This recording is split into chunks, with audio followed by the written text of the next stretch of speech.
আদরে আদরে আমি ডাকি গো তোমায় আবু, শোনো আমার মোনাজাত।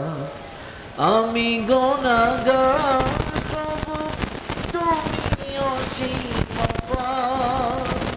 আমি গুনাহগার প্রভু, তুমি অসীম অপার।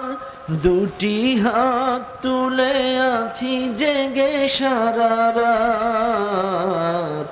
আদরে আদরে আমি ডাকি গো তোমায় প্রভু, শোনো আমার মোনাজাত। আদরে আদরে আমি ডাকি গো তোমায় প্রভু, শোনো আমার মোনাজাত। কত যে গুনাহ আমি করেছি অজান্তে, তুমি আছো জেনে আমি পারিনি তোমায় কভু মানতে। কত যে গুনাহ আমি করেছি অজান্তে, তুমি আছো জেনে আমি পারিনি তোমায় কভু মানতে।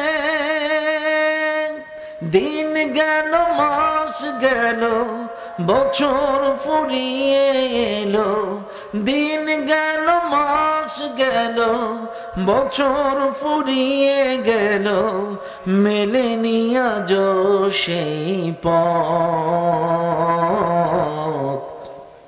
আদরে আদরে আমি ডাকি গো তোমায় প্রভু, শোনো আমার মোনাজাত। আদরে আদরে আমি ডাকি গো তোমায় প্রভু, শোনো আমার মোনাজাত।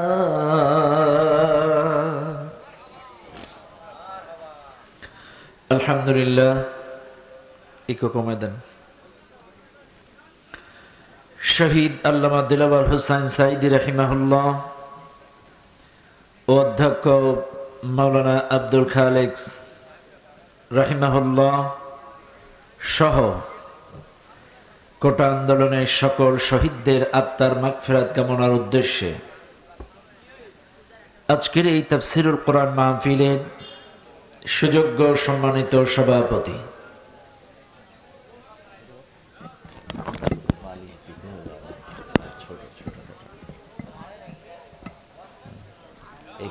এখানে একটু দিয়ে দাও, এখানে একটু দিয়ে দাও।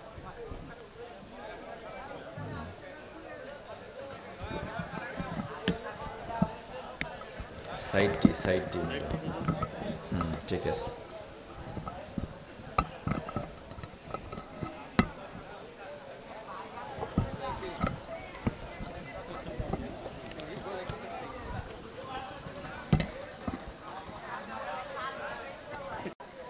বোঝার চেষ্টা করেন, আপনারা এই মাহফিলে সর্বোচ্চ 1000 মানুষ আছেন, কিন্তু এই ইউটিউবের মাধ্যমে গোটা পৃথিবীর বাংলা ভাষাভাষী সকল মানুষ এই আলোচনাগুলো দেখবে। আপনারা এখান থেকে বাড়িতে যাইবেন, ওয়াজ ভুলে যাবেন, কিন্তু ইউটিউবে যতদিন খুঁজে নেবেন আমাকে, এই ওয়াজটা ইউটিউবে থেকে যাবে। এজন্য মিডিয়াদের একটু গুরুত্ব দেওয়ার দরকার আছে না নাই? আছে না? আচ্ছা, একটা সময় ছিল যুব সমাজ শুধুমাত্র গান বাজনা অপসংস্কৃতি দেখে কাটাতো, কিন্তু এখন কিন্তু যুব সমাজ ইউটিউবে প্রতি রাতে নিত্য নতুন ওয়াজগুলো খুঁজে বেড়ায়। বেড়ায় কিনা? বেড়ায়। আর এই মিডিয়া কর্মীগুলো বিশ্বাস করেন, এদের মাহফিল কমিটি কিন্তু এদেরকে বেতন দিয়ে আনে না, এদের স্পেশাল ভিআইপি বিরিয়ানি পোলোয়া খাওয়ায় না। রাত বেরাত গোটা বাংলাদেশে রাত নেই দিন নেই, কত কষ্ট করে জার্নি করে রাত জেগে কাটা লাইন, বাইসাইকেল, মোটরসাইকেল বিভিন্নভাবে যাইয়ে এরা আপনাদের এই মাহফিলগুলো ধারণ করে। আপনারা মনে করেন এটা অনেক লাভ, কিন্তু এসে এগুলো অনেক কঠিন ব্যাপার। এজন্য দোয়া করবেন তাদের জন্য এবং তাদেরকে উৎসাহ দেবেন। যদিও প্রাথমিক পর্যায়ে একটু ডিস্টার্ব হয়, কিন্তু এগুলো কিছু মনে করা যাবে না। এদেরকে উৎসাহ দেওয়ার দরকার আছে না নাই? বামপন্থী, নাস্তিক, ইহুদি, খ্রিস্টান, কাফির, বেঈমানেরা আমাদেরকে এই মিডিয়া দিয়েই ঘায়েল করছে, মিডিয়া দিয়েই ঘায়েল করছে। অপসংস্কৃতি, গান বাজনা, ব্লু ফিল্ম, পর্নোগ্রাফি, এগুলো দিয়ে আমাদেরকে ঘায়েল করছে, আমাদের ঈমান নষ্ট করছে। এই জন্য মিডিয়ার এগেনস্টে মিডিয়া দিয়েই ওদেরকে ঘায়েল করা উচিত। কথা বলেন ঠিক কিনা? ওরা আমাদেরকে মারবে ড্রোন দিয়ে, আপনি এখান থেকে ইট মারবেন, কাম হবে? ইট কত দূর উঠবে? এই জন্য সমসাময়িক অস্ত্র লেভেল প্লেন করতে হয়। যেহেতু মিডিয়া দিয়ে আঘাত করছে, আমাদেরকেও মিডিয়া দিয়েই মোকাবেলা করতে হবে। কথা কোন ঠিক কিনা? যাই হোক, সম্মানিত ভাইরা আমার, আজকের মাহফিলের সম্মানিত প্রধান অতিথি জননেতা জনাব মোহাম্মদ শহীদ হাসান সাহেব। আজকের মাহফিলের বিশেষ অতিথি জনাব মোহাম্মদ জালালউদ্দিন, জনাব মোহাম্মদ নাজমুল হোসেন রনি। আজকের মাহফিলের মঞ্চে উপস্থিত এলাকার সুনামধন্য ব্যক্তিবর্গ, মুরব্বিয়ান ইকরাম, উলামায়ে ইকরাম, উলামায়ে আযম। বিশেষ করে আমার আগে তরুণ উদীয়মান বক্তা হাফেজ মাওলানা ইয়াসিন আরাফাত, আমার অত্যন্ত স্নেহের, একদিক থেকে জামাই আর একদিক থেকে ছোট ভাই। এখন কোনটা বলা যায়? জামাই। তাহলে জামাই দোয়া করবেন আল্লাহ তাআলা যেন তাকে মুখলেস দাঈ হিসেবে গোটা বিশ্বব্যাপী কোরআনের দাওয়াত পৌঁছে দেওয়ার তৌফিক দান করেন, বলেন আমিন।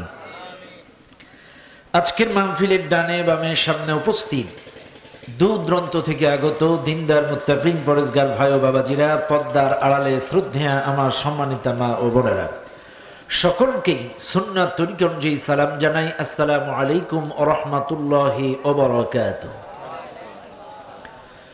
সর্বপ্রথম শুকরিয়া আদায় করি সেই আল্লাহ সুবহানাহু ওয়া তাআলার দরবারে, যেই আল্লাহ তাআলা আপনাকে আমাকে অত্যন্ত দয়া করে মায়া করে এই কুরআনুল কারীমের মাহফিলে, জান্নাতি বাগানে আসার এবং বসার তৌফিক দিয়েছেন, যিনি সে মহান মালিকের দরবারে প্রাণ খুলে সমস্বরে সমবেত আওয়াজে সমবেত চেষ্টায় জীবনের শ্রেষ্ঠ শুকরিয়ার ঝান্ডাটা আল্লাহ তাআলার আরশ আজিমে পৌঁছায় দেয়। চিৎকার মেরে বলুন আলহামদুলিল্লাহ। আর একটু জোরে বলুন আলহামদুলিল্লাহ। দুরূদ ও সালাম পাঠ করি সে মহান মানবতার মুক্তির দূতের জন্য, যিনি আমার আপনার সকলের কিয়ামতের কঠিন মুসিবতের সময়ের একান্ত সুপারিশকারী, প্রিয় নবী নবী মুহাম্মদুর রাসূলুল্লাহ। সবাই বলুন সাল্লাল্লাহু আলাইহি ওয়াসাল্লাম। মাগফিরাত কামনা করি সেই সকল ভাইদের জন্য যারা দ্বীনের জন্য, ইসলামের জন্য প্রাণ দিয়ে শহীদ হয়েছেন। আল্লাহ তাআলা তাদের সকলকেই জান্নাতুল ফিরদাউসের সর্ব উচ্চ মর্যাদা দান করুন, বলেন আল্লাহুম্মা আমিন। আর জোরে বলেন আল্লাহুম্মা আমিন। সম্মানিত ভাইরা, এই মাহফিলে যারা আসছেন আপনারা খুশি না বেজার? সবাই বলেন আলহামদুলিল্লাহ। কোরআনুল কারীমের মাহফিলে এসে কোরআন শুনে খুশি হওয়াটা ঈমানের বহির প্রকাশ। কারণ ঈমানদার কোরআন শুনলে খুশি হয়। কথা বলেন ঠিক কিনা? ঈমানদার কোরআন শুনলে মজা পায়, তৃপ্তি পায়, আনন্দ পায়। মনে রাখবেন, আমি আমার আলোচনা শুরুতেই আমি আপনাদেরকে দুই একটি কথা বলেই আমার আলোচনা শুরু করব। আল্লাহ তাআলা বলেই দিয়েছেন, পৃথিবীতে যত মানুষ, যত মুসলমান আমার ইবাদত বন্দেগী করে, গোলামি করে, দাসত্ব করে, প্রত্যেকটা ইবাদতের জন্য আমি তাদেরকে মহাব্বত করি এমনটা না। বান্দাকে আমি ভালোবাসি কিছু কারণে।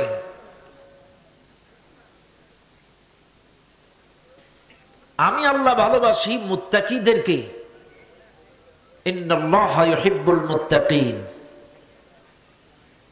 আমি আল্লাহ ভালোবাসি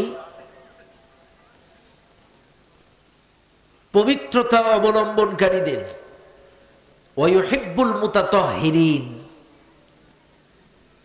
যারা সদা সর্বদা পবিত্র অবস্থায় থাকে, আমি আল্লাহ তাদেরকে ভালোবাসি। আচ্ছা, আপনারা বলেন তো পবিত্রতা কত প্রকার বলতে পারেন? বলতে পারেন না? দেখছেন আমাদের তফাৎটা কোথায়? আজকে আমরা মুসলিম, পবিত্রতা অর্জন না করলে কি আমার আপনার ইবাদত বন্দেগী নামাজ রোজা কবুল হবে? সবাই বলেন হবে না। ইযা কুমতুম ইলাস সালাহ ফাগসিলু উজুহাকুম ওয়া আইদিয়াকুম। এই মাহফিলে যারা আছেন ভালো করে ব্রেন দিয়ে খাটান। পবিত্রতা অবলম্বনকারীদেরকেই আল্লাহ ভালোবাসেন। পবিত্রতা প্রাথমিক পর্যায়ে দুই প্রকার। এক নম্বর পবিত্রতা হচ্ছে বাহ্যিক পবিত্রতা, দুই নম্বর পবিত্রতা হচ্ছে আত্মার পবিত্রতা। বাহ্যিক পবিত্রতা হয় ওযু আর গোসলে, আত্মার পবিত্রতা হয় হালাল খাদ্য খাবারের মাধ্যমে। বুঝেন আপনারা?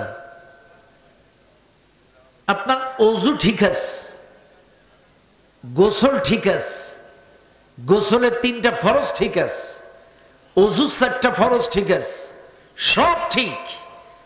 কিন্তু খাদ্যটা যদি হারাম হয়, সুদের টাকা, ঘুষের টাকা, দুর্নীতির টাকা, চাঁদাবাজির টাকা, দালালির টাকা, হারাম টাকা যদি হয়, আপনার আত্মা নাপাক।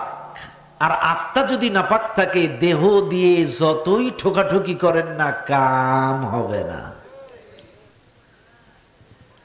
তাইলে বাহ্যিক দেহ পবিত্র হয় ওযু আর গোসলে, আত্মা পবিত্রতা হয় হালাল খাদ্য খাবারের মাধ্যমে।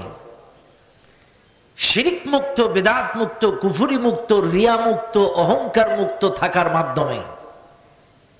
যে লোকটা অহংকার করলো তার আত্মা নাপাক, যেই লোকটা শিরিক করলো তার আত্মা নাপাক, যে লোকটা কুফরি করলো তার আত্মা নাপাক, যেই লোকটা মুনাফিকি করলো তার আত্মা নাপাক। আর নাপাক আত্মা দিয়ে সেজদা দিলে কাম হবে না। এই জন্য আমি বলি হালাল খাদ্য খাবার খাওয়া লাগবে। আমি আপনাদেরকে বলেছি ইতিপূর্বে অনেক জায়গায়, যার টাকা যেমন ব্যয় হয় তেমন পথে। কথা বুঝেন? যার আয় যেমন তার ব্যয়ও হয় সেই পথে, সেই কায়দায়। একটা ছোট্ট উদাহরণ দিয়েই আমার আলোচনা শুরু করব। এক ভদ্রলোক সারা জীবন আকাম কুকাম অকারেন্স করে, দুর্নীতি করে, মানুষের হক নষ্ট করে অনেক সম্পদ সম্পত্তি বানাইছে। শেষকালে এসে একটু অনুশোচিত, তওবা তালকিন করে আয় কোনো পীরির মুরিদ হয়ে ভালো হয়ে যাব। এখন এক লোক এক পীর সাহেবের কাছে গেছে, হক্কানি পীর, ভালো একজন আল্লাহর ওলি আলেম, হক্কানি আলেম। যাই বলতেছে, হুজুর আমি আপনার কাছে মুরিদ হইতে চাই, এই নেন কিছু হাদিয়া আপনার জন্য নিয়ে আসছি, আমারে বায়াত পড়ায় দেন। কিছু আর কি হাদিয়া, টাকা পয়সা। পীর সাহেব হুজুর বলছে, দেখো আমি যারে তারে মুরিদ বানাই না, হাদিয়া পাইলেই আমি খুশি হব এমন পীর আমি না। আমি আগে তোমাকে যাচাই বাছাই করব, যদি তুমি ইন্টারভিউতে টিকো তাইলে তোমারে আমি মুরিদ বানাবো। তো কি রকম?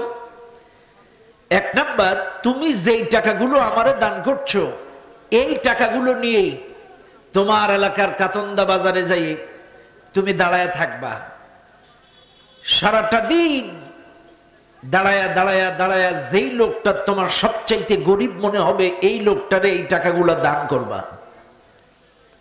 এ কোন পথে কোন রাস্তায় ব্যয় করে, খরচ করে, এটা পেছন পেছন যে অডিট করবা, তদন্ত রিপোর্ট এনে আমাকে জমা দিবা। বলছে ঠিক আছে হুজুর। কাতন্দা বাজারে যাই ও দাঁড়ায় আস, সারাদিন ঘুরে ঘুরে ঘুরে ঘুরে ঘুরে দেখে একজন ব্যক্তি আসছে, খোঁচা খোঁচা দাড়ি, দেখে মনে হচ্ছে কতদিন না খাওয়া ছেঁড়া ছুটা জামা। এটারে দেখে খুব দয়া হইছে, এরে যেয়ে ওই 10,000 টাকা হাদিয়া দিস, তোমারে হাদিয়া দিলাম। এই লোকটা পাইয়ে সেই খুশি, টাকা নিয়ে একদম। এখন অডিট যে করবে, যে টাকা দিল, ও পিস পিস এরে ফলো করছে। চলতে চলতে এই গলি ওই গলি, ওই গলি এই গলি, ওই গলি যাইতে যাইতে একটা পর্যায়ে যাই দেখে ওই বর্ডার সাইডে যে কিছু গাঁজা আর ফেন্সিডিল কিনে এক বাগানে বসে খাচ্ছে। এখন পীর সাহেবের কথা ছিল তদন্ত রিপোর্ট এনে জমা দিবা, তোমার টাকা কোন কাজে লাগছে। আইন অনুযায়ী ও তদন্ত রিপোর্ট এনে পীর সাহেবের কাছে দিয়ে কয়, পীর সাহেব 8 টাকার ফজিলাত। এইবার পীর সাহেব বলছে যে ঠিক আছে, হুজুরের পকেট থেকে 5,000 টাকা বাইর করে দিছে, যাও এই 5,000 টাকা যাইয়ে তুমি একই মোড়ে যাইয়ে দাঁড়াইয়ে যারে গরিব মনে হবে আরে দান করো। আর আজকেও পিস পিস যাই তদন্ত করবা যে কোন পথে ব্যয় করছে, আজকেও রিপোর্টটা আমার কাছে এনে দিবা। একই মোড়ে এসে খাড়াইছে। ওর গতকালকের একটা মনে মনে রাগ আছে, 8 টাকা যদি ফেন্সিডিল খোর নেয় আজকের হুজুরির টাকা জাগা মতো দেবো, মনে মনে একটা রাগ তো আছেই।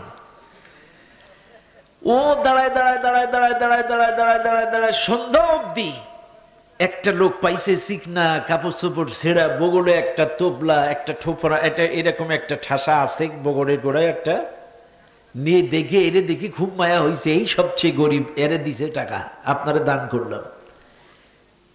এই বেচারা দেখে আজকেও একই কাম, দৌড়ানো শুরু করছে। দৌড়ইতে দৌড়ইতে দৌড়ইতে দৌড়ইতে দৌড়ইতে দৌড়ইতে এদিকে ওইদিকে দৌড়ইতে দৌড়ইতে একটা পর্যায়ে বাড়ির পাশে দোকানের কাছে যাইয়ে ওই টাকা দিয়ে কিছু পাউরুটি, কিছু কলা, কিছু খাবার এনে ওর ছোট্ট ছোট্ট মাসুম বাচ্চারা ক্ষুধার যন্ত্রণা সহ্য করতে না পেরে বাসায় কাঁদতেছিল। ঠিক ওই লোকটা পাউরুটি কলাগুলো নিয়ে বাড়ি যে বারান্দার বাচ্চাগুলোরে কোলের পরে তুলে ওই পাউরুটি আর কলা ছিঁড়ে ছিঁড়ে ওই বাচ্চাদের মুখের মধ্যে দিচ্ছে। এখন এই তদন্ত রিপোর্ট এসে পীর সাহেব জমা দিছে, পীর সাহেবের কাছে ওই মুরিদ জমা দিছে। তখন বলছে, বাবা তোমার টাকা যে পথে আয়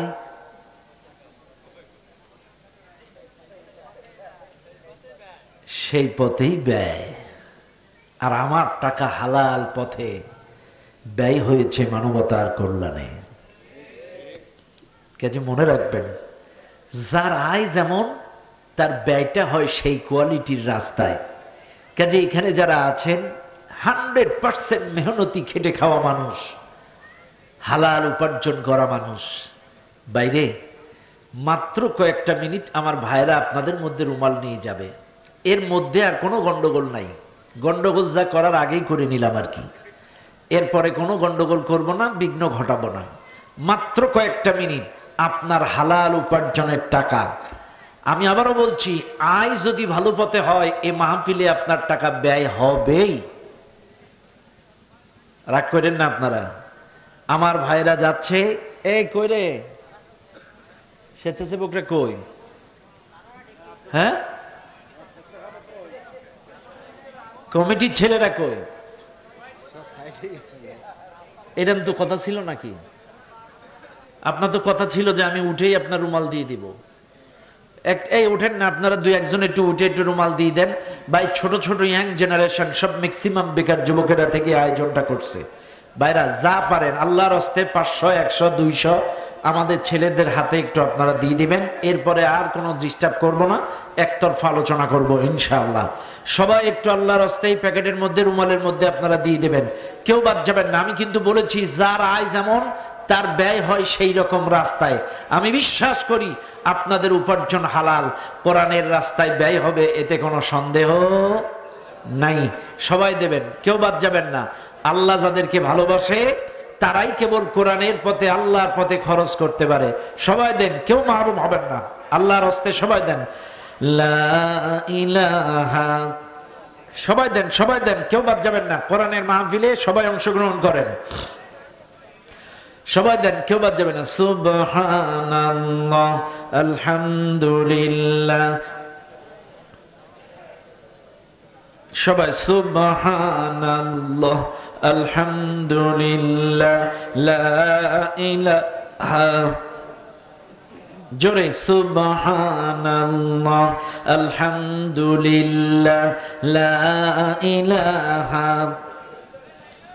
সুবহানাল্লাহ। ছোট ছোট মেয়েরা যারা মহিলা প্যান্ডেলে আছো, তোমরা একটু বোন কালেকশন করো তোমাদের মধ্যে।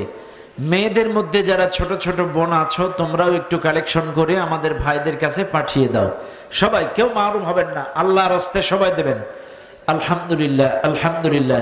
বাইরে কোরআনের মাহফিল, এই কোরআন আপনার আমার জন্য কিয়ামতে সুপারিশ করবে। এই কোরআনের মাহফিলে সহযোগিতা করেছেন, এই কোরআন আপনার আমার জন্য আল্লাহর আদালতে সুপারিশ করবে। কোরআনের জন্য, কোরআনের প্রচার প্রসারের জন্য আপনি আমি সহযোগিতা করেছি, এটা আল্লাহর দরবারে প্রচার করে, এই আল্লাহ পাকের দরবারে সুপারিশ করে দিবেন। সবাই হয়েছে? হয়েছে, আলহামদুলিল্লাহ। কষ্ট পাইছেন আপনারা? কষ্ট পান নাই তো? কষ্ট পাইছেন কারা কারা? হাত তোলেন। পান নাই কেউ? আলহামদুলিল্লাহ, আলহামদুলিল্লাহ। আল্লাহ কবুল করুন, বলেন আমিন। এবার আমার সাথে আসুন, তেলাওয়াত করেন। আর কোনো ভূমিকায় কথা নয়, এবার আমরা ডাইরেক্ট আলোচনায় চলে যাব। সবাই আমার সঙ্গে চিৎকার মেরে তেলাওয়াত করেন। আউযু বিল্লাহি মিনাশ শাইতানির রাজিম, বিসমিল্লাহির রহমানির রহিম। কুল ইন কুনতুম তুহিব্বুনাল্লাহা ফাত্তাবিউনি ইউহিব্বুকুমুল্লাহ ওয়া ইয়াগফির লাকুম যুনুবাকুম ওয়াল্লাহু গফুরুর রহিম। সাদাকাল্লাহুল আযীম। সূরাটির নাম সূরাতুল আলে ইমরান।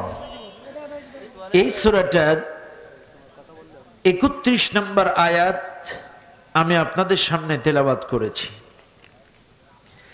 এই সূরাটি নাজিল হয়েছে মদিনায়। সূরাটির মোট আয়াত সংখ্যা 200, রুকু সংখ্যা 20, সিরিয়াল মেনটেনের দিক থেকে 3 নম্বর সূরা। এই সূরাটির যে আয়াত আমি আপনাদের সামনে তেলাওয়াত করলাম, অত্যন্ত কমন জানা একটা আয়াত। আমাদের সবার কম বেশি আয়াতের তাফসীর, ওয়াজ, সিরাত মাহফিল যেখানেই বলেন না কেন, কম বেশি সবাইরে এই আলোচনা শোনা আছে। তারপরেও আমি আজকের সেই আয়াতটি তেলাওয়াত করলাম। আল্লাহ তাআলা বলেন, নবীজি তুমি বলে দাও, কুল ইন কুনতুম তুহিব্বুনাল্লাহ, যদি তোমরা আল্লাহকে ভালোবাসতে চাও। যদি কাকে ভালোবাসতে চাও? আরো জোরে বলেন, আরো জোরে। আল্লাহকে। তাহলে সত্য হলো ফাত্তাবিউনি, আমার ইত্তেবা করো, আমার অনুসরণ করো, আমার অনুকরণ করো। যদি আমার ইত্তেবা, আমার অনুসরণ অনুকরণ করতে পারো, তাহলে ইউহিব্বুকুমুল্লাহ, আল্লাহ তোমাদেরকে ভালোবাসবেন। শুধু ভালোবাসবেন না, ওয়া ইয়াগফির লাকুম যুনুবাকুম, তোমাদের অপরাধগুলো মাফ করে দিবেন। আল্লাহু গফুরুর রহিম, আল্লাহ ক্ষমাশীল, দয়াময়। চিৎকার মেরে বলেন সুবহানাল্লাহ। শাব্দিক অর্থ আমি আপনাদেরকে বলে দিলাম। এবার আসেন আমরা মূল বক্তব্যে চলে যাই। আল্লাহ তাআলা স্পষ্টভাবে তার রাসূলকে বলছেন, নবী তুমি বলে দাও, তারা যদি আমাকে পাইতে চায়, আমি আল্লাহকে ভালোবাসতে চাই, আমি আল্লাহকে মহব্বত করতে চাই, তাহলে তারা যেন অবশ্যই তোমার ইত্তেবা করে। মান ইউতিউর রাসূল ফাকাদ আতা আল্লাহ। আজকের এই মাহফিলে যারা আছেন, তাহলে রাসূলের ইত্তেবাটা কেমন হওয়া উচিত, কেমন করতে হবে, আজকে আমি আপনাদেরকে ধরিয়ে দেব। ভালো করে মনে রাখবেন, এই মাহফিলে যারা আছেন, রাসূলকে অনুসরণ করার 3টা দিক। জোরে কোন কয়টা? সবাই বলেন। 3টা দিক দিয়ে রাসূলকে ইত্তেবা করা লাগবে।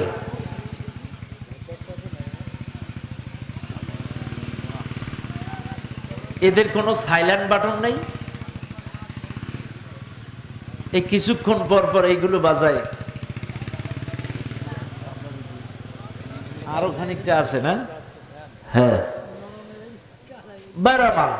তাহলে ভালো করে মনে রাখবেন, রাসূলের ইত্তেবা অনুসরণ অনুকরণ না করলে আল্লাহকে পাওয়া যাবে না, আল্লাহর মহব্বত পাওয়া যাবে না, আল্লাহ আমাদেরকে ভালো বাসবে না। এই মাহফিলে যারা আছেন একটু ভালো করে বোঝার চেষ্টা করেন, জীবনের সব ক্ষেত্রে রাসূলের ইত্তেবা করা লাগবে না লাগবে না? সবাই বলেন না কিছু কিছু জায়গায় করলে হবে? সব জায়গায় করা লাগবে? আসেন, রাসূলের ভালোবাসা ইত্তেবা করার তিনটা পয়েন্ট। এক নাম্বার পয়েন্ট হচ্ছে হুব্বি রাসূলিল্লাহ, দুই নাম্বার পয়েন্ট হচ্ছে ইত্তিবাই রাসূলিল্লাহ, আর তিন নাম্বার হচ্ছে হাকিমিয়াতে রাসূলিল্লাহ। তিনটা সাইড রাসূলের ভালোবাসার, রাসূলের ইত্তেবা করার তিনটা পয়েন্ট। এক নাম্বার হুব্বি রাসূলিল্লাহ, দুই নাম্বার ইত্তিবাই রাসূলিল্লাহ, তিন নাম্বার হচ্ছে হাকিমিয়াতে রাসূলিল্লাহ। এইবার আসেন একটা একটা করে আপনাদেরকে বুঝাই দেই। এই মাহফিলের জনগণ, কাতুন্দার মুসলমানেরা ভালো করে মনে রাখবেন, এক নাম্বার হুব্বি রাসূলিল্লাহ, এক নাম্বার আপনাকে আমাকে রাসূলকে ভালোবাসা লাগবে, রাসূলকে মহব্বত করা লাগবে, রাসূলকে ভালোবাসা লাগবে। রাসূলকে ভালোবাসবেন কেন প্রশ্ন যদি করেন এই মাহফিলের জনগণ, এই মাহফিলের জনগণ যদি প্রশ্ন করে আমরা রাসূলকে ভালোবাসবো কেন, কোন কারণে রাসূলকে মহব্বত করব, ভালোবাসবো? এক নাম্বার কারণ, আপনি আমি রাসূলকে ভালো না বাসলে ঈমানদার হতে পারবো না। আল্লাহর নবী বলেন, লা ইউমিনু আহাদুকুম হাত্তা আকুনা আহাব্বা ইলাইহি মিন ওয়ালিদিহি ওয়া ওয়ালাদিহি ওয়ান নাসি আজমাইন। আল্লাহর নবী বলেন, তোমার মা বাবা, তোমার সন্তান সন্ততি সবার চাইতে যদি আমি রাসূলকে ভালোবাসতে না পারো, তোমরা ঈমানদার হতে পারবে না। এই মাহফিলে যারা আছেন তাইলে শুনে নেন, ঈমানদার হতে গেলে কাকে মহব্বত করা লাগবে? কাকে? ঈমানদার হতে গেলে কাকে ভালোবাসা লাগবে? রাসূলকে মহব্বত করা লাগবে। ঈমানদার হতে গেলে অবশ্যই রাসূলকে ভালোবাসা লাগবে।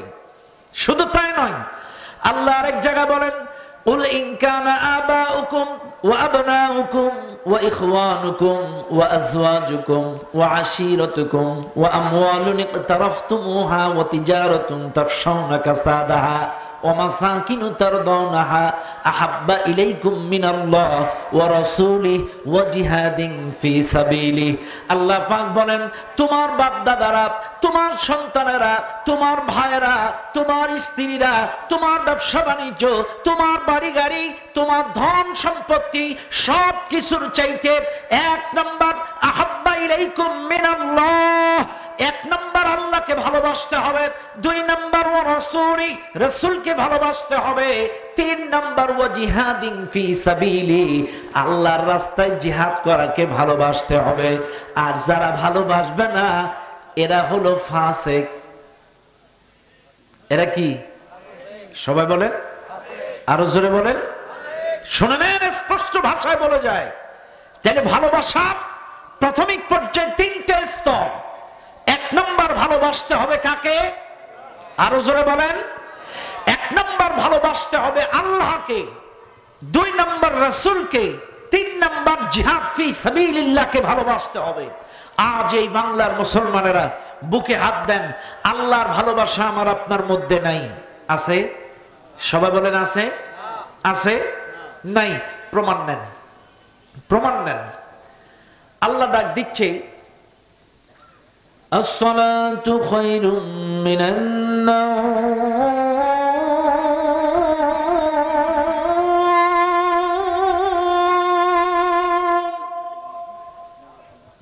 ডাক দিছে আপনারে, হাইয়া আলাস সালাহ, হাইয়া আলাল ফালাহ।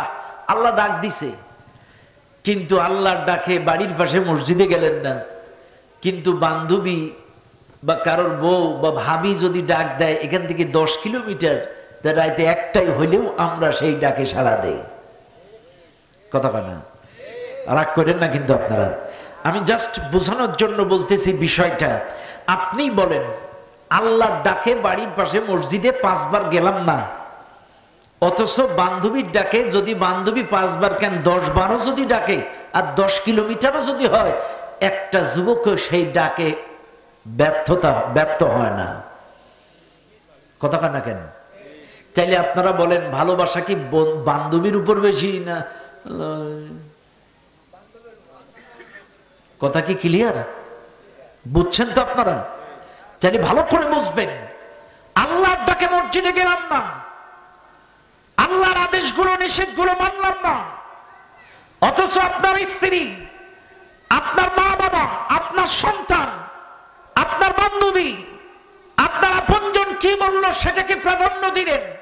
অথচ আল্লাহ বলছে তোমার বাপ দাদা, তোমার মা বাবা, তোমার সন্তানেরা, তোমার স্ত্রীরা, তোমার বন্ধুরা, তোমার ভাইয়েরা, তোমার ঘর বাড়ি, তোমার ব্যবসা বাণিজ্য, সবার চাইতে আল্লাহকে বেশি ভালোবাসতে হবে। সব চাইতে আল্লাহকে বেশি ভালোবাসতে হবে। আপনি চিন্তা করতেছেন এখন নামাজে যাব, কাস্টমার 5 জন আছে, কাস্টমার আগে না নামাজ আগে? কথা কয় না কেন? ঠিক না ঠিক? আহারে কপাল পোড়া মুসলমান, রিজিকের মালিক কে? যিনি আপনার রিজিকটা দেন, ফাখরাজা বিহি মিনাস সামারাতি রিজকান লাকুম, এই জমিন থেকে যিনি আপনার রিজিকের ব্যবস্থা করে দেন। একই মাটি, কখনো আলু, কখনো গম, কখনো ধান, কখনো সরিষা, কখনো লাউ, কখনো পুঁই শাক, আর একই মাটি, এক এক সময় এক এক রকম ফল। এই রিজিকের ব্যবস্থা করে দেন কে? আরো জোরে বলেন কে? তাইলে বলেন তো, সবার চাইতে ভালোবাসা লাগবে কার? আর ভালোবাসার মানুষের রুচিকে প্রাধান্য দেওয়া উচিত না উচিত নয়? আদেশ নিষেধকে প্রাধান্য দেওয়া উচিত না উচিত নয়? প্রাধান্য দেওয়া লাগবে না লাগবে না? লাগবে। ও দুনিয়ার মানুষ, শুধু তাই নয়, আমি আমার আলোচনার মধ্য দিয়ে বুঝাই, ও বান্দা, আমার মালিক তোমাকে কি সুন্দর করে নিপুণ হাতে এত সুন্দর করে তোমারে সৃষ্টি করলো। বৈজ্ঞানিকরা গবেষণা করে বের করেছে, একজন মানুষের দেহের মধ্যে 3 থেকে 3.5 কোটি টাকার অঙ্গ প্রত্যঙ্গ আছে। একবার চিন্তা করেন, 3.5 কোটি টাকার এই অঙ্গ প্রত্যঙ্গ যদি কোন হসপিটাল থেকে একটা একটা করে কিনে কিনে সেটিং করা লাগতো, কয় বছরে লাগাতেন? কথা কয় না? মনে করেন একটা হাত, একটা পাও, একটা চোখ, একটা কান, 3.5 কোটি টাকা টোটাল এই বডি সেটআপ। তা আপনারা যারা ভ্যান চালান, কয় বছরে সেটআপ লাগাবেন? তাইলে আল্লাহ যেই সেটআপটা বিনামূল্যে দিল, তাকে কি ভালোবাসা লাগবে না লাগবে না? লাগবে। ইস, তাইলে নামাজ পড়েন না কেন? কোরআন পড়েন না কেন? আজকে আমরা নামাজ পড়ি, খুশু খুজু ভাব নাই। খুশু খুজু বোঝেন? খুশু খুজু বোঝেন? খুশু খুজু কারে কয় কন্ত? হ্যাঁ, মোহাম্মদ চৌকারে। হ্যাঁ, খুশু হচ্ছে অন্তরটা আল্লাহর দিকে রজ্জু করা, আর খুজু হচ্ছে অঙ্গ প্রত্যঙ্গ আল্লাহর দিকে রজ্জু করা। খুশু হচ্ছে অন্তরটা, আমি যখন নামাজে দাঁড়াবো আমার অন্তরটা কার দিকে থাকবে? আল্লাহর দিকে থাকবে। আর খুজু হচ্ছে আমার প্রত্যেকটা অঙ্গ প্রত্যঙ্গ আল্লাহর দিকে থাকবে। পাটা সোজা করে দাঁড়াবো, সুন্দর করে নম্র ভদ্রভাবে দাঁড়াবো, এরপরে সুন্দর করে হাতটা নিয়ত বাঁধবো, এদিকে ওদিকে ওদিকে ওদিকে এদিকে ওদিকে না, একদম আল্লাহর দিকে থাকবে দেহর প্রত্যেকটা অঙ্গ প্রত্যঙ্গ। এটা হলো খুজু। আর খুশু হচ্ছে অন্তরটা আল্লাহর দিকে থাকবে। আমার আল্লাহর সামনে আমি দাঁড়ায় আছি, আল্লাহ আমাকে দেখতেছি, আল্লাহ আমাকে দেখতেছি, আমার প্রত্যেকটা কথা আল্লাহর সাথে হবে। স্পষ্ট ভাষায় শুনে নেন, এ পৃথিবীর মানুষ, আমার আপনার মনের আশা আকাঙ্ক্ষা গুলো যদি আল্লাহকে বলতে চান, তাহলে নামাজ পড়েন, আর নামাজে খুশু খুশুর সাথে পড়েন। যদি নামাজে যে অন্তরটা আল্লাহর দিকে করে প্রত্যেকটা কথা মনে করতে পারেন যে আমি আল্লাহকে বলছি, আপনার নামাজ কবুল হবে, কোনো সন্দেহ না। কিন্তু আজকে কপাল পোড়া মানুষ, নামাজের মধ্যে অন্তরটা থাকে আর এক জায়গায়। কথা কয় না কেন? অন্তর থাকে কোন জায়গায়? আর এক জায়গায় থাকে। অথচ বিশ্বাস করেন না, খুশু আর খুজু এটার তফাৎ আমি আপনাদেরকে বুঝাই দিলাম। ও মুসলমানেরা, চাইলে আসেন, 1 নাম্বার ভালোবাসবেন কার? দুই নাম্বার ওয়া রাসূলি, রাসূলকে ভালোবাসতে হবে, রাসূলকে ভালোবাসতে হবে। বারবার আল্লাহ বলছে রাসূলকে মহব্বত করতে হবে। এক নাম্বার রাসূলকে ভালোবাসবেন, রাসূলকে না ভালোবাসলে আপনি ঈমানদার হতে পারবেন না। ও দুনিয়ার মানুষ, ঈমানদার না হতে পারলে কি জান্নাতে যাওয়া যাবে? আরো জোরে কোন যাবে? তাই মনে রাখবেন, এক নাম্বার রাসূলকে ভালোবাসতে হবে, রাসূলকে মহব্বত করতে হবে। কেন আপনি রাসূলকে ভালোবাসবেন? এই কারণে রাসূলকে ভালোবাসবেন কারণ আমার রাসূলের জামালুনের কারণে রাসূলকে ভালোবাসবেন, আমার রাসূলের সৌন্দর্যের কারণে রাসূলকে ভালোবাসবেন। এই পৃথিবীতে যত নবী রাসূল আল্লাহ তাআলা প্রেরণ করেছিলেন, সবচাইতে সৌন্দর্যের অধিকারী ছিলেন আমার আপনার প্রিয় নবী। এর চাইতে সুন্দর মানুষ আল্লাহর জমিনে আর একটাও পৃথিবীতে আল্লাহ পাক পাঠান নাই। ও দুনিয়ার মানুষ, আম্মা জান আয়েশা সিদ্দিকা রাদিয়াল্লাহু আনহা, হযরতে আম্মা জান আয়েশা নবীজিকে একদিন থেকে ডাক দিয়ে বললেন, ইয়া রাসূলুল্লাহ, ইয়া হাবিবাল্লাহ, কোরআনুল কারীমের মধ্যে আপনার চরিত্রের বর্ণনা আছে কিন্তু আপনার সৌন্দর্যের বর্ণনা নাই। ইয়া রাসূলুল্লাহ, কোরআনুল কারীমের মধ্যে আল্লাহ পাক বলেন, ওয়া ইন্নাকা লাআলা খুলুকিন আযীম, আমার নবী মহান চরিত্রের অধিকারী, এই সার্টিফিকেট আল্লাহ কোরআনে দিয়েছেন কিন্তু আপনার সৌন্দর্যের বর্ণনা দেন নাই। কিন্তু ওদিকে ইউসুফ নবীর সৌন্দর্যের বর্ণনা তো আল্লাহ কোরআনে দিয়েছেন। কারণ ওই যে জুলেখা বিবি ইউসুফকে যখন তার অন্দরমহলে সমস্ত নারী সুন্দরীদেরকে ডেকে ডেকে ডেকে এসে বলেছিল এই পাশ থেকে ওই পাশে যাও, তখন ইউসুফ যখন যাচ্ছিল তারা ফল কাটতে কাটতে আঙ্গুল কেটে ফেলেছিল। তারা বলেছিল, ইন হাদা ইল্লা মালাকুম কারীম, মনে হয় কোনো একটা ফেরেশতা, ফেরেশতাদের সাথে পর্যন্ত সমতুল্য করেছিল ওই মিশরের নারীরা। কিন্তু দুনিয়ার মানুষ আয়েশা সিদ্দিকা রাদিয়াল্লাহু আনহা ডাক দিয়ে বলেন, ইয়া রাসূলুল্লাহ, কোরআনুল কারীমের মধ্যে ইউসুফের সৌন্দর্যের বর্ণনা আছে, আপনার ডানাই কেন? তাইলে কি আমি ভেবে নেব আপনার চাইতে ইউসুফ নবী বেশি সুন্দর? বলে, আয়েশা রে, কখনোই না, কখনোই না। ওরা তো ইউসুফ নবীর চেহারা দেখে কাটতে আঙ্গুল কেটে ফেলেছে, ওরা তো আমারে দেখে নাই। শুনে নাও আয়েশা, ইউসুফ ছিল হাসা ফর্সা, তার চামড়াটা ছিল সাদা ফর্সা, আর আমি মুহাম্মদকে আমার মালিক এমন করে বানাইছে, আমার চেহারার মধ্যে আল্লাহ গোল্ডেন প্রলেপ দিয়েছে, আমি গোল্ডেন ফর্সা। এবার বলেন, রূপার দাম বেশি না স্বর্ণের দাম বেশি? সুবহানাল্লাহ বলবেন না? আমাদের নবী বলতেছে, আয়েশা, ইউসুফকে তো আল্লাহ হাসা ফর্সা বানাইছিল, আমাকে গোল্ডেন ফর্সা বানাইছে।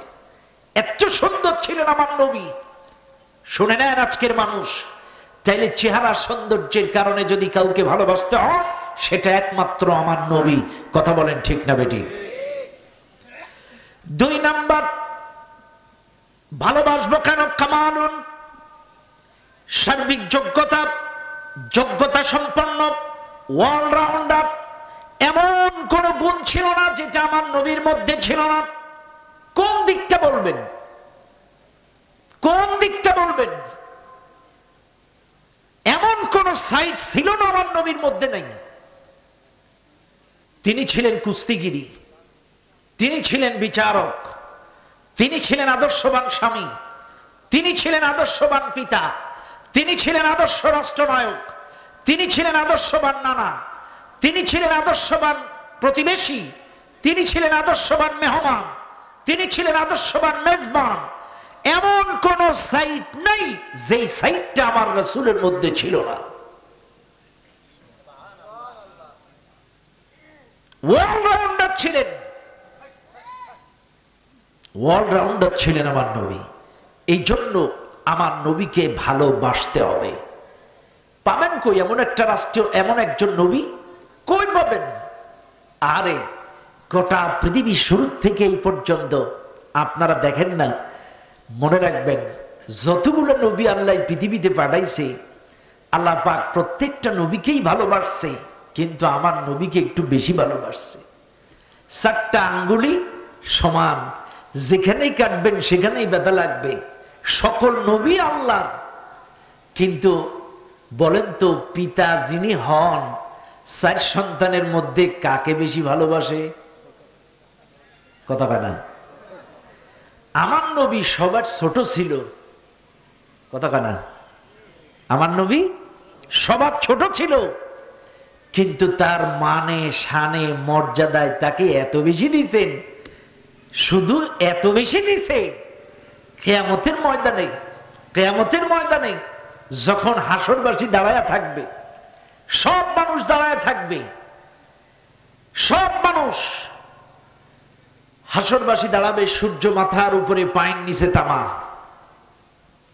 মাথার ঘিনুগুলো টকবক করে ফুটবে, কান্দি নাকদি বেয়ে বেয়ে পড়বে। ওই কঠিন মুসিবতের সময় হাসরবাসী আদম আলাইহিস সালামের কাছে যে বলবেন, ইয়া আবাল বাশার, আদম আলাইহিস সালাম, ও আমাদের আদি পিতা, আল্লাহর নবী, আপনি একটু আল্লাহকে বলেন বিচারটা যেন তাড়াতাড়ি শুরু করে, এ অসহ্য যন্ত্রণা সহ্য করতে পারছি না, কি প্রচন্ড গরম, সূর্য মাথার উপরে, পায়ের নিচে তাপা, আপনি আল্লাহকে বলেন বিচারটা যেন তাড়াতাড়ি শুরু করে। হযরত আদম আলাইহিস সালাম বলবেন, আমি পারবো না, তোমরা নূহ আলাইহিস সালামের কাছে চলে যাও, নূহ আলাইহিস সালাম তোমাদের জন্য কিছু বললেও বলতে পারেন। নূহ আলাইহিস সালাম বলবেন, আমি পারবো না, আমি আমার ব্যাপারে শঙ্কায় আছি, আমার কি হবে আমি জানি না, কাজে তোমরা চলে যাও হযরতে ইব্রাহিম আলাইহিস সালামের কাছে। ইব্রাহিম আলাইহিস সালাম বলবেন, আমি পারবো না, আমি আমার পিতার ব্যাপারে শঙ্কায় আছি, আমাকে আমার পিতাকে কোন অবস্থায় দাঁড়াতে হবে আমি জানি না, কাজে আমি আল্লাহর সামনে কথা বলার সাহস করতে পারি না। ইব্রাহিম আলাইহিস সালাম পরামর্শ দিবেন, তোমরা চলে যাও হযরতে মূসা আলাইহিস সালামের কাছে। মূসা আলাইহিস সালাম বলবেন, আমিও পারবো না, আমিও শঙ্কায় আছি, কারণ খিজির একজন আমাকে জিজ্ঞেস করেছিল, আমার একজন উম্মত জিজ্ঞাসা করেছিল এই পৃথিবীর মধ্যে সবচাইতে জ্ঞানী ব্যক্তিকে, কিন্তু আমি ভুলবশত বলে ফেলেছিলাম আমি সবার চাইতে জ্ঞানী, কিন্তু এর চাইতে জ্ঞানী মানুষ ছিল, কাজে আমি শঙ্কায় আছি কিয়ামতে আমার কি হবে, আমি কথা বলার সাহস রাখি না। মূসা আলাইহিস সালাম বললেন, তাহলে ঈসার কাছে যাও, ঈসা তোমাদের ব্যাপারে কথা বলতে পারে। ঈসা আলাইহিস সালাম বলবেন, না, আমিও পারবো না, আমিও শঙ্কায় আছি, আমার কি হবে আমি নিজে জানি না, কাজে তোমরা একটা কাম করো, এই কিয়ামতের ময়দানে তোমাদের ব্যাপারে কেউ বলতে পারবে না, একজন বলতে পারবে, যেই লোকটা শুধু উম্মতের নবী না, নবীদেরও নবী, এই লোকটা শুধু উম্মতের নবী না, নবীদেরও নবী। তুমি ওই নবী মুহাম্মাদের কাছে চলে যাও। তোমরা হাসরবাসী যেই বলবেন, ইয়া রাসূলুল্লাহ, বেকায় দেয়, সূর্য মাথার উপরে, পায়ের নিচে তামা, আপনি একটা কিছু করেন, আল্লাহকে বলেন বিচারটা যেন তাড়াতাড়ি করে। আমার আপনার নবী বলবেন, হ্যাঁ আমি তোমাদের ব্যাপারে কথা বলবো, তবে ডাইরেক্ট কথা বলার ক্ষমতা আমার নাই। শুনে নাও হাসরবাসী, এই কিয়ামতের ময়দানে কোনো একজন মানুষ ডাইরেক্ট আল্লাহর সামনে কেউ কথা বলতে পারবে না, আমিও পারবো না। ইয়াউমা ইয়াকুমুর রূহ ওয়াল মালাইকাতু সাফফান লা ইয়াতাকাল্লামুনা ইল্লা মান আযিনা লাহুর রাহমান ওয়া ক্বালা সাওয়াবা। আল্লাহ পাক বলেন, ওই কিয়ামতের ময়দানে সমস্ত মানুষ দাঁড়ায় থাকবে, সমস্ত রূহ দাঁড়ায় থাকবে, সমস্ত ফেরেশতারা দাঁড়ায় থাকবে, লা ইয়াতাকাল্লামুন, কেউ কোনো কথা বলতে পারবে না, ইল্লা মান আযিনা লাহুর রাহমান ওয়া ক্বালা সাওয়াবা। আল্লাহ যদি দয়া করে কাউকে পারমিশন দেয়, সেই কেবল কথা বলতে পারবে। কাজে শুনে নাও, এই ময়দানে কেউ কথা বলতে পারবে না, আমিও পারবো না, তবে আমি আল্লাহর কাছে কথা বলার জন্য পারমিশন চাইবো। তোমরা আসছো, আসো, আমি মাকামে মাহমুদের সামনে সেজদায় পড়ে যাব, লম্বা সেজদায় পড়ে যাব। এই সেজদাটা হবে একমাত্র আল্লাহর কাছে কথা বলার ব্যাপারে পারমিশনের জন্য। সেজদায় পড়ে অনুমতি প্রার্থনা করবেন, আল্লাহ যদি দয়া করে আমাকে কথা বলতে দেয়, আমি কথা বলতে পারবো। আল্লাহ যদি দয়া করে আমাকে কথা বলতে দেয়, আমি কথা বলতে পারবো। ও মুসলমানেরা, চাইলে এই কিয়ামতে কেউ কিন্তু কথা বলার সাহস করে নাই। আমার আপনার নবী কথা বলার ব্যাপারে অনুমতির জন্য সিজদায় পড়ে প্রার্থনা করবেন। ও দুনিয়ার মানুষ, কি নবী আমরা পেয়েছি, অলরাউন্ডার যোগ্যতা সম্পন্ন নবী, এমন কোন দিক নাই তার মধ্যে ছিল না, সব দিক থেকে আমার নবী সেরা। আমার নবী নানার দিক থেকে সেরা। আজকে যাদের দাদা আছেন, নানা আছেন, শুনে নেন, নাতিপুতারে কেমন আদর করেন, মহব্বত করেন আমি জানি না, কিন্তু আমার নবী কি নবী! নবী মেম্বারে খুতবা দিচ্ছেন, এমন সময় হাসান হুসাইন দুলতে দুলতে আসে। আমার নবী হাসান হুসাইনকে, ছোট্ট হাসান হুসাইনকে কোলে নিয়ে তারপরে খুতবা দিয়া শুরু করেছে। আমাদের মসজিদের হুজুর যদি এরকম করতো, চাকরি থাকতো কতখানা। ও চাকরি কোন জায়গায়? বটতলায়। অথচ রাসূল তার নাতিরা আসতেছেন, তাদেরকে কোলে করে নিয়েই খুতবা দিয়েছেন। এত বেশি আদর করতেন, সুমা খাইতেন নাতিদের। এক সাহাবী বলতেছে, হুজুর আপনি খালি হাসান হুসাইনের সুমা খান, খালি সুমা খান, আমার 10টা ছেলে মিলে একটা সুমা খাইনি। হুজুর বলতেছে, যে দয়া করে না সে দয়া পায় না, যে দয়া করে না সে দয়া পায় না। এজন্য যারা দেখবেন বাচ্চাদেরকে সময় দিয়েছেন, আদর করেছেন, স্নেহ করেছেন, সাথে সাথে রেখেছেন, এরা বাবাকেও বয়সকালে সাথে সাথে রাখে। কথা কয় না কেন? ঠিক না ঠিক? এই জন্য রাসূল বলেছিলেন, যে দয়া করে না সে দয়া পায় না। এই জন্য আমাদেরকে এটা মাথায় রাখতে হবে। সম্মানিত ভাইরা আমার, বাবাজিরা আমার, তাহলে 1 নাম্বার হুব্বি রাসূলিল্লাহ, সবচাইতে রাসূলকে বেশি মহব্বত করা লাগবে, ভালোবাসা লাগবে। কথাটা কার? আরো জোরে বলেন কার? আল্লাহর রাসূলকে মহব্বত করা লাগবে। আর আল্লাহর রাসূলকে এত বেশি মহব্বত করা লাগবে, রাসূলকে যদি এই পৃথিবীতে কেউ গালি দেয়, রাসূলকে যদি এই পৃথিবীতে কেউ আঘাত করে, কটাক্ষ করে, ব্যঙ্গ করে, তাকে না মারা পর্যন্ত ঈমানদার মুসলমান ক্ষান্ত হতে পারে না। রাসূলকে যদি কেউ আঘাত করে, গালি দেয়, আজকে লক্ষ্য করেন, আগে কিন্তু হাদিস বলেছিল, লা ইউমিনু আহাদুকুম হাত্তা আকুনা আহাব্বা ইলাইহি মিন ওয়ালিদিহি ওয়া ওয়ালাদিহি ওয়ান নাসি আজমাইন। সবার চাইতে রাসূলকে ভালোবাসতে হবে। চাইলে ভালো করে বুঝবেন, আপনার মাকে যদি কেউ গালি দেয়, বাবাকে যদি কেউ গালি দেয়, আপনার কিন্তু শরীরের মধ্যে একটা জানা, ওটা না আমি ভাত খাবো না, ওটা না। মাকে বাবাকে গালি দিলে আপনার কলিজায় লাগে, আর রাসূলকে যদি গালি দেয় আপনার কি কিছু হয় না? কি মহব্বত করেন রাসূলকে, কি ভালোবাসেন, মহব্বত করেন রাসূলকে। অথচ বদরের যুদ্ধ যখন হয়ে গেল, বদরের যুদ্ধে মুসলমানদের সংখ্যা ছিল 313, কাফেরদের সংখ্যা ছিল 1000। এই যুদ্ধের ময়দানে মুসলমান 313 জন শহীদ হয়ে গেল। 313 জন সাহাবা আজমাইন এই বদরের যুদ্ধে ছিল 313 জন, কাফেরদের ছিল 1000। মুসলমানদের মধ্যে শহীদ হলো 14 জন, কাফেরদের মারা গেল 1000। শুনে নেন মুসলমানেরা, রাসূলের মহব্বত কেমন ছিল একটু দেখায়। 313 জনের মধ্যে 14 জন শহীদ, 1000 কাফেরদের মধ্যে 70 জন কাফের মারা গেল, 70 জন কাফের জীবিত অবস্থায় বন্দী হয়ে গেল। এইবার মুসলমান যখন বিজয় লাভ করলো, এই সংবাদ যখন মক্কার কাফেরদের কাছে চলে গেল, মক্কার কাফেররা এই সংবাদটা পাওয়ার পরে বড্ড সন্তুষ্ট হয়ে গেল। 1000 কাফেরের কাছে মাত্র 313 জন কেমনে বিজয় লাভ করে? আমাদের মাটির উপরে থাকার চাইতে নিচে থাকাই ভালো, মাটির উপরে থাকার চাইতে নিচে থাকাই ভালো। 1000 কাফের আর 313, আমরা জিততে পারলাম না, উপরে থেকে কি করবো? মাটির নিচে থাকাই ভালো। এইবার কাফেররা চিন্তা করল, মুহাম্মাদের বিরুদ্ধে কুচ্ছারটাও, ব্যঙ্গ করো, কটাক্ষ করো, যেহেতু বিজয় লাভ করতে পারি নাই, মুহাম্মাদের বিরুদ্ধে কিছু কুচ্ছারটাও। এইবার মক্কার বড় একজন কবি সাহিত্যিক ছিলেন কাব বিন আশরাফ। এই কাব বিন আশরাফ এবার রাসূলের বিরুদ্ধে ব্যঙ্গ করা শুরু করে দিল। রাসূলকে নারী লোভী বলে, দুশ্চরিত্রবান বলে, বিভিন্ন বিভিন্ন কটাক্ষ করে, ব্যঙ্গ করে, কবিতা রচনা করে করে মক্কার অলিতে গলিতে বিভিন্ন দেয়ালের গায়ে কবিতা ছন্দে ছন্দে লিখে লিখে নবীর বিরুদ্ধে অপপ্রচার চালায়।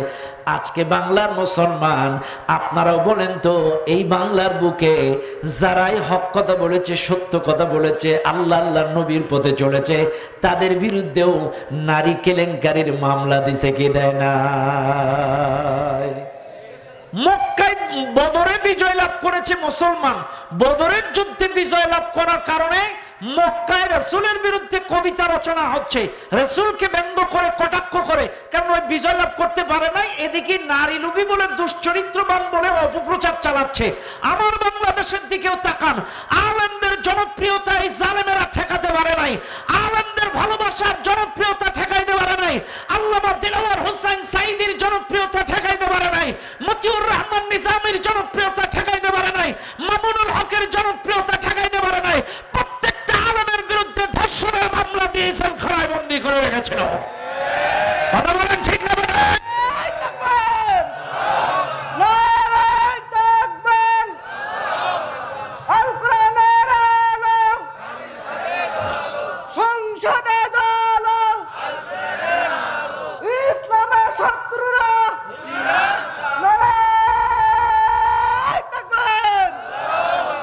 নবীদেরকে পর্যন্ত নারী লোভী দুশ্চরিত্রবান বলেছে, মূসা আলাইহিস সালামকে নারী লোভী দুশ্চরিত্রবান বানিয়েছে, এরপরে জাকারিয়া আলাইহিস সালামকে নারী লোভী দুশ্চরিত্রবান বানাইছে।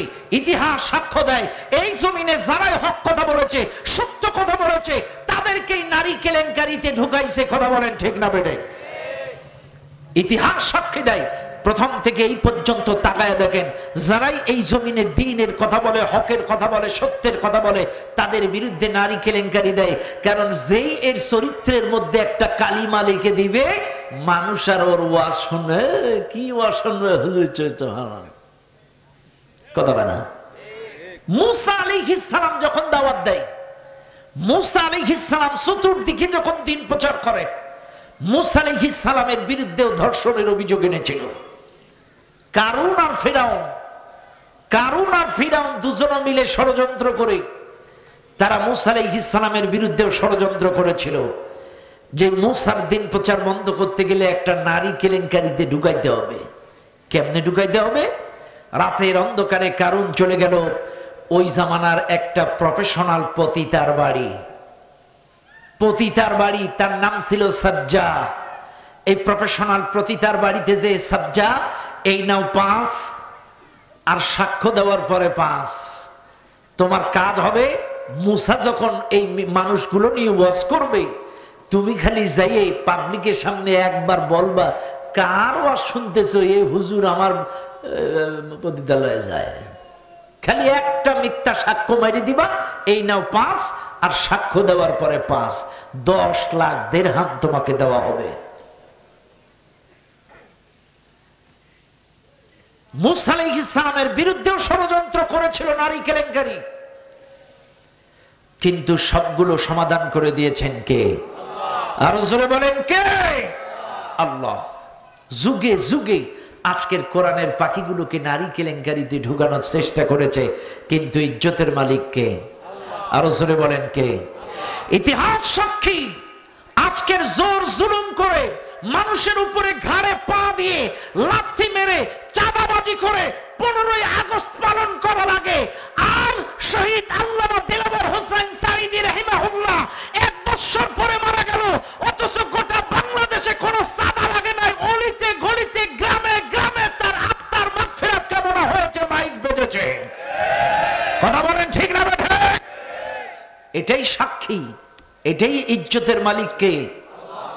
সাদাবাজি করে গলায় পা দি বাধ্যতামূলক মাইক লাগাইছে, আর ইমামের তো চাকরি থাকবে না যদি তুই দোয়া না করিস। প্রত্যেকটা ইমামকে ওয়ার্নিং দিয়েছে, যদি দোয়া না করিস আজকে বঙ্গবন্ধু জানিয়ে দেবে না।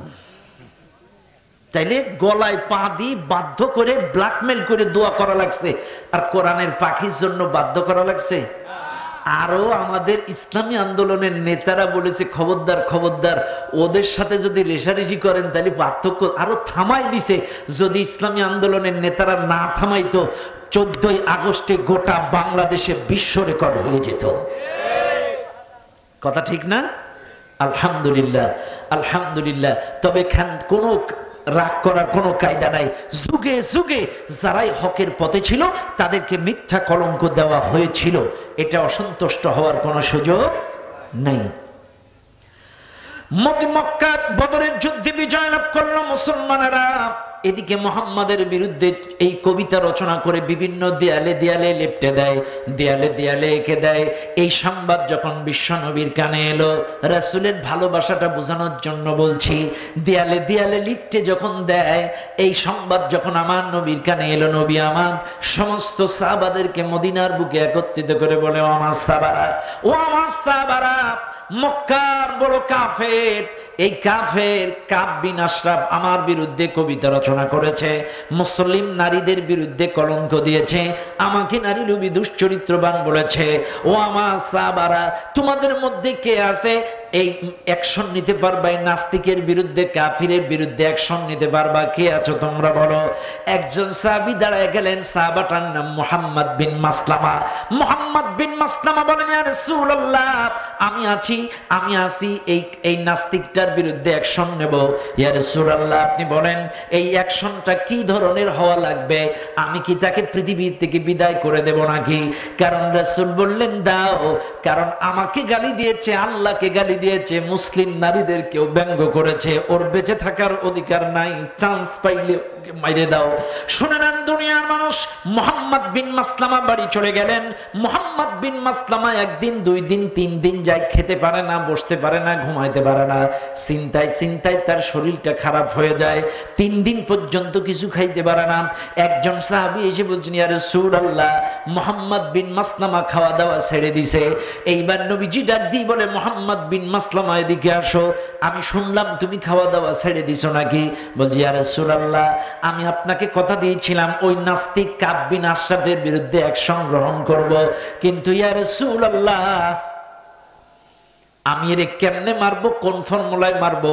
এই শয়তানটা তো মক্কার বড় দুর্গের ভিতরে ব্যাপক নিরাপত্তার মাঝখানে থাকে, এর কেমনে মারবো, কোন কৌশলে মারবো, এই চিন্তায় চিন্তায় আমার খাওয়া নাই। নবী বলে, রে মুহাম্মদ বিন মাসলামা, তোমার ভালোবাসায় আমি মুগ্ধ, ইন্নামা আলাইকাল জিহাদ, তোমার দায়িত্ব খালি চেষ্টা করার, বাদবাকি সম্পাদন করার দায়িত্ব আমার আল্লাহর। তোমার দায়িত্ব চেষ্টা করার, সম্পাদন করবেন কে? আরো জোরে বলেন কে? এইবার রাসূলকে এই কথা যখন রাসূল বলে মুহাম্মদ বিন মাসলামাকে সান্ত্বনা দিলেন, মুহাম্মদ বিন মাসলামা খুশি হয়ে গেলেন। বাড়িতে যে খুব উৎফুল্ল, হঠাৎ তার ব্রেনে একটা সুন্দর বুদ্ধি এলো যে আমরা প্রাথমিক পর্যায়ে একটা দল গঠন করব, 8, 10, 11 জনের, 10 জনের একটা কমিটি গঠন করব। আর এই কমিটিটা রাসূলের কাছ থেকে অনুমোদন নেব, অনুমোদন নেওয়ার পরে আমরা কাম করব। কি কেমনে? তখন বলতেছে, আমরা যাই অনুমোদন নেব। কিভাবে নেব?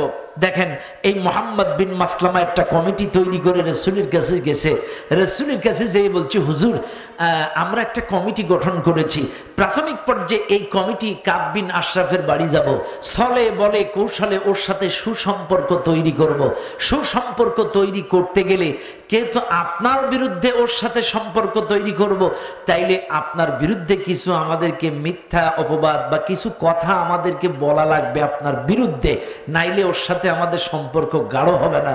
একটু বেয়াদবি মাফ করবেন, পারমিশন দেন, আগের থেকে অনুমতি নিয়ে নিচ্ছি, মাপছে।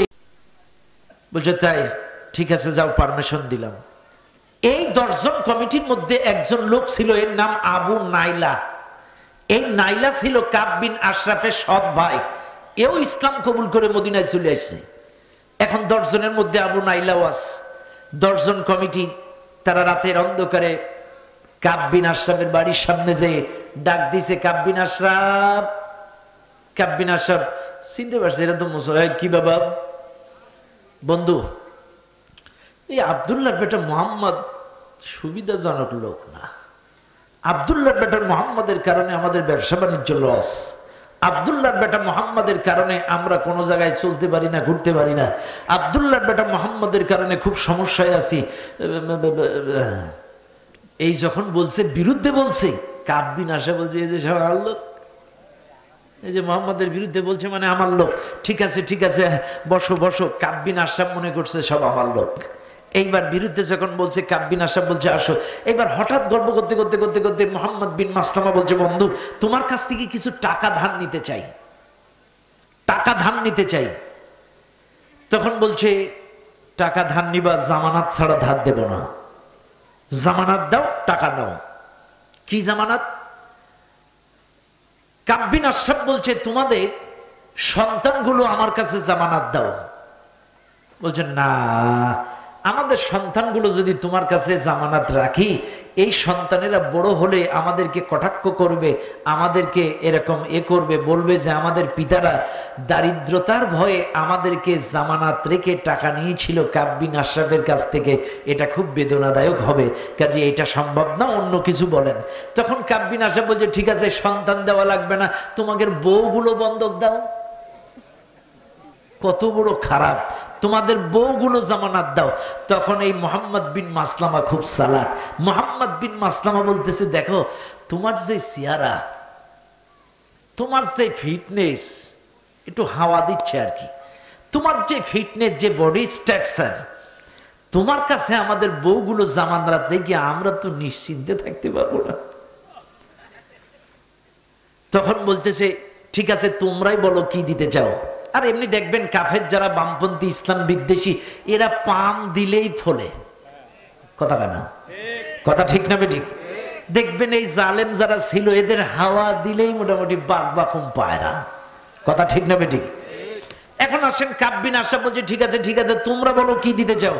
এবার মোহাম্মদ বিন মাসলামা ডাক দিয়ে বলে, আমরা আমাদের কাছে যে অস্ত্রগুলো, এই মুহূর্তে তলোয়ারি ঢাল যেগুলো আমাদের কাছে আছে, এগুলো তোমার কাছে জামানত রেখে ধার নিতে চাই। নির্দিষ্ট টাইমে জামানাতের মাল নিয়ে তোমাদের টাকাগুলো ফেরত দিয়ে দেব। কাব বিন আশরাফ বলছে, ঠিক আছে তাতেই আমি রাজি, এগুলো জমা রাখো, এর বিনিময়ে টাকা নাও। শুনে নেন দুনিয়ার মানুষ, এই অস্ত্রগুলো জমা দিয়ে বিনিময়ে টাকা ধার নিয়ে তারা জড়ে গেল। আসলে কিন্তু দারিদ্রতার অভাবের কারণে টাকাটা নেয় নাই, অভাব অনটন ব্যবসা বাণিজ্য লসের কারণে টাকা নেয় নাই। এটা ছিল মোহাম্মদ বিন মাসলামার কৌশল। যদি টাকা ধার নেওয়া যায়, এই টাকা কিস্তি আকারে পরিশোধ করার জন্য এর বাড়িতে কয়েকবার আওয়াজ যাওয়ার সুযোগ হবে। লেনদেন আছে যেহেতু, টাকা দেওয়া নেওয়া আওয়া যাওয়ার সুযোগ হবে। আর আইতে যাইতে যেদিনে নিরিবিলি পাবো সেদিনেই মাইরে দেব। এই কৌশলে কিন্তু টাকাটা ধার নিয়েছিল, মূলত দারিদ্রতার কারণে নয়, ব্যবসা বাণিজ্য লসের কারণে নয়। মোহাম্মদ বিন মাসলামা টাকা ধার নিয়ে বাড়িতে চলে গেলেন। বেশ কিছুদিন হয়ে গেল, মক্কার কাফের কাব বিন আশরাফ এখনো পর্যন্ত তার কবিতা প্রচার প্রসার বন্ধ করে নাই। এখনো পর্যন্ত মুহাম্মাদের বিরুদ্ধে অপপ্রচার চালায়। এখনো পর্যন্ত নারীর বিভিন্ন ভাবে কটাক্ষ করে, মুসলিমদের, মক্কার মুসলমানদেরকে কটাক্ষ করে, গালিগালাজমূলক, অপমানমূলক এইভাবে রচনা করে দেয়ালে দেয়ালে পোস্টার আকারে লিখে রাখে। ও দুনিয়ার মানুষ, এইবার মুহাম্মদ বিন মাসলামা আল্লাহর নবীর কাছে যে বলে, হুজুর দোয়া করেন, আজকেই চূড়ান্ত রায়, আজকের যে কোনো মূল্যে ওরে আমরা মেরে দেব। এইবার কাফির বেঈমানদেরকে মারার উদ্দেশ্যে রওনা দিবেন। 10 জন যেই মুসলিম সাহাবারা ছিলেন, এরা একত্রিত হয়ে একটা সিদ্ধান্ত নিলেন, আমরা কেমনে মারবো, কোন ফর্মুলায় মারবো, আগে সিদ্ধান্তটা তোমাদেরকে বলে দেই। সিদ্ধান্তটা হলো, 1 নাম্বার, শোনো, আমি মুহাম্মদ বিন মাসলামা ওর সাথে যাব, ওর কাছে যাব, গল্প করতে করতে আগে ওই বিল্ডিং থেকে, ওই দুর্গ থেকে নিচে নিয়ে এসে একটু ফাঁকা জায়গায় নিরিবিলি মরুভূমির মধ্যে আনবো। কারণ ওই দুর্গের পাশে পাশে চতুর্দিকে ব্যাপক নিরাপত্তা, ওই নিরাপত্তার মাঝখানে ওকে মারা যাবে না, ওখান থেকে নিচে নেমে নিরিবিলি আনা লাগবে, এরপরে সুকৌশলে তাকে আমরা মেরে দেব। ঠিক আছে, তবে শুনে নাও, আমি মুহাম্মদ বিন মাসলামা ওর কাছে থাকবো, আর তোমরা কিন্তু 9 জন একটু দূরে দূরে থাকবা। আমি ওর পাশে গল্প করতে করতে করতে করতে করতে করতে ওর চুলের মধ্যে হাত দেব। আমার ভাইরা, ওর মাথার মধ্যে যে চুলগুলো ছিল, এই চুলগুলো ছিল একটু লম্বা। হাদিসের মধ্যে আসছে এই কাব বিন আশরাফের চুলগুলো একটু লম্বা। আর ইতিহাস এটাই সাক্ষ্য দেয়, যুগে যুগে যত কবি সাহিত্যিক এই দেশ বা বিদেশ যে দেশেই জন্ম হোক, কবিরা কিন্তু ছন্দে ছন্দে দুলি আনন্দে ধ্যান জ্ঞান থাকার কারণে চুলদাড়ি কাটার সময় পায় না। কথা কয় না? কাব বিন আশরাফের চুল একটু লম্বা ছিল।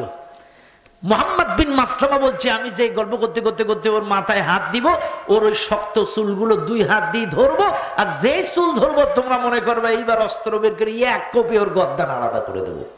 সংকেত সংকেত সেটিং করলো পূর্ব পরিকল্পিত ভাবে। মদিনার থেকে এই সংকেত ইশারা ঠিক করে এরা 10 জন রাতের বেলায় রওনা দিস। যাই আগের দিন ডাকছিল কাব বিন আশরাফ বলে, আজকে ডাক দিচ্ছে বন্ধু। সুমধুর ডাক, ডাক শুনে কাব বিন আশরাফের বউ খুব বিচক্ষণশীল মানুষ ছিল। কাব বিন আশরাফের স্ত্রী বলছে, কই যাও? বলে, আর বন্ধুরা আসছে। বলছে, না তুমি যাইও না, এই ডাকটা আমার কাছে ভাল লাগছে না, আমার কাছে শোভনীয় মনে হয় না, তুমি যাইও না। তখন কাব বিন আশরাফ বলে, স্ত্রী আমার, তুমি রাগ করো না, টেনশন করো না। ওই 10 জন মুহাম্মদ বিরোধী, ইসলাম বিরোধী, ওরা আমার বন্ধু। ওই 10 জনের মধ্যে আমার একটা সৎ ভাই আবু নাইলা ওয়াজ। আসলে মুসলিমদের কৌশল ছিল, আবু নাইলা যদি এই দলে থাকে তাইলে ওরা সন্দেহ করবে না। সন্দেহ ঘুচানোর জন্য মূলত আবু নাইলাকেও 10 জনের সংগঠনের একজন বানাইছিল। কাব বিন আশরাফ স্ত্রীকে ত্যাগ করে যখন স্ত্রীকে বুঝিয়ে শুনিয়ে নিচে নামলো, এইবার গল্পে গল্পে মুহাম্মদ বিন মাসলামা বলে, বন্ধু আজকের রাতটা বড় সুন্দর, চলো মরুভূমি নিরিবিলি কোথাও যে গল্প করে রাতটা কাটায় দেই। কাব বিন আশরাফ বলছে, বন্ধুরা যখন বলছে চলো যাই।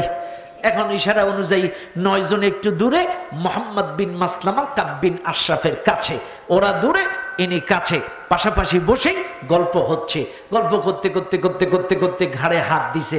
হাত দিতে দিতে দিতে আসলেই ওই দিন কাব বিন আশরাফ তার মাথার মধ্যে একটা লিকুইড তরল জাতীয় একটা কিছু ব্যবহার করে, আর এইটা খুব সুগন্ধি ছড়াচ্ছিল। তখন মুহাম্মদ বিন মাসলামা বলছে, বন্ধু তোমার মাথার থেকে এত সুন্দর একটা সুঘ্রাণ আসতেছে, আমি কি একটু নিতে পারি? বন্ধু মানুষ নাও। মাথা দিছে আগায়া, মুহাম্মদ বিন মাসলামা মাথার মধ্যে হাত দিছে। মুহাম্মদ বিন মাসলামা চিন্তা করতেছে, এক চান্সে যদি চুল ধরি, এ তো কবি মানুষ, চালাক মানুষ, ও চিল্লা চিল্লি করতে পারে, কাজে এক চান্সে চুল ধরা যাবে না। প্রথমবার সুগন্ধি নিয়ে এরপরে কিছুক্ষণ পর আবার ধরবো, দ্বিতীয় টার্মে ওর চুলটা এটি ঘুটে ধরবো। ফার্স্ট টার্মে ওই লিকুইড সুগন্ধি একটু নিয়ে কি সুন্দর এরকম এরকম চতুর্দিকে লাগায়, খুব আর কি একটা হাওয়া মতো আর কি দিয়ে খুব খুশি কাব বিন আশরাফ, সেই বাঘ বাকুম বায়রা। এরপরে আমাদের চেয়ারম্যানের মতো। এরপরে দেখা গেল, লক্ষ্য করা গেল, এই মুহাম্মদ বিন মাসলামা সেকেন্ড টাইম বলতেছে, বন্ধু এই সুগন্ধি কি আমি আর একবার নিতে পারি? বলছে, হ্যাঁ নাও। আবার যখন মাথা আগায় দিছে, এইবার মুহাম্মদ বিন মাসলামা বলছে, আর দেরি করা যাবে না। 2 হাত দিয়ে লম্বা লম্বা চুলগুলো যখন শক্ত করে এঁটে ধরেছে, এইবার ওই 9 জন ছিল দূরে, এদের ইশারা আগের থেকে সংকেত সেটিং ছিল, যেই চুল ধরবে ওরা অস্ত্র বের করে এক কোপে গর্দান আলাদা করে ওরা গর্দান নিয়ে চলে যাবে। এইবার এদিক থেকে যখন ওরা দৌড়িয়ে আসতেছে অস্ত্র বের করে, এদিকে কাব বিন আশরাফ বগলের তলা দিয়ে টের পাইছে ওরা ছুটতেছে অস্ত্র দিয়ে। কাব বিন আশরাফ চিল্লাচিল্লি শুরু করছে, বাঁচাও বাঁচাও বাঁচাও। মুহাম্মদ বিন মাসলামা চিন্তা করছে, সর্বনাশ, ওরা ছুটে এসে মারার আগে এর যে নিরাপত্তা কর্মীরা তো আগে ছুটে আসবে, কাজী তখন মারতে পারবো না, আমরাও গ্রেপ্তার, একেও মারা হবে না, সব ভেস্তে যাবে, কাজে ওদের তলোয়ারির অপেক্ষা করা যাবে না। মুহাম্মদ বিন মাসলামার মাজায় 1 বিঘাত একটা চাকু ছিল, এই চাকুটা নিয়ে 1 হাত দিয়ে মাথা ধরে আল্লাহু আকবার বলে একদম তলপেট বরাবর দিয়ে মুড়া মেরে ছেড়ে দিয়ে পকার পার। ইতিমধ্যে নিরাপত্তা কর্মীরা দূর দূরান্তে সব ঘরের বাতি জ্বলে, তারা ছুটে এসে দেখে, হায় হায় আমাদের নেতা নাই, নেতা নাই। সব শেষ, নেতা নাই, মুসলমানরা পালায় গেছে। ও দুনিয়ার মানুষ, কাব বিন আশরাফের মরদেহ পড়ে আছে। পরের দিন সকালে এই মক্কার বড় বড় কাফেররা চলে গেল মদিনায়, যে মুহাম্মাদের কাছে যে বলছে, মুহাম্মদ কুতিলা গিলা কুতিলা গিলা কুতিলা গিলা, কে বা কারা আমাদের নেতাকে গুপ্ত হত্যা করেছে? কে বা কারা আমাদের নেতাকে গুপ্ত হত্যা করেছে? মুহাম্মদ তোমার কাছে জানতে চাই, কারা হত্যা করছে? জবাব চাইতে গেছে বিশ্বনবীর কাছে। বিশ্বনবী বলছে, শোনো, মক্কা বিজয়, বদরের যুদ্ধ বিজয় লাভ করার পরে আমরা আমাদের 14 জন শহীদ, তোমাদের 70 জন মারা গেছে, 70 জনকে আমরা অ্যারেস্ট করেছি। এরপরে বাদবাকি তোমাদের সৈন্যরা পালিয়ে গিয়েছে। তোমাদের কাব বিন আশরাফ সহ অসংখ্য মানুষ আমাদের বিরুদ্ধে কবিতা রচনা করেছে। কাব বিন আশরাফ কবিতা রচনা করে করে গোটা মক্কায় আমার বিরুদ্ধে অপপ্রচার চালিয়েছে। শোনো, তোমাদের 70 জন কারাবন্দীকে আমরা পর্যায়ক্রমে ছেড়ে দিয়েছি। ইচ্ছা করলে আমরা আটকে রাখতে পারতাম, কিন্তু আমরা আটকে রাখি নাই। পর্যায়ক্রমে 70 জনকে ধারাবাহিকভাবে আমরা ছেড়ে দিয়েছি, কিন্তু আমাদের এই বিজয় কাব বিন আশরাফ মানতে পারে নাই। আমাদের এই বিজয় কাব বিন আশরাফ মেনে নেয় নাই। আমাকে নারী নবী দুশ্চরিত্রবান গালি দেওয়ার কারণে আমার অর্ডারে পরিকল্পিত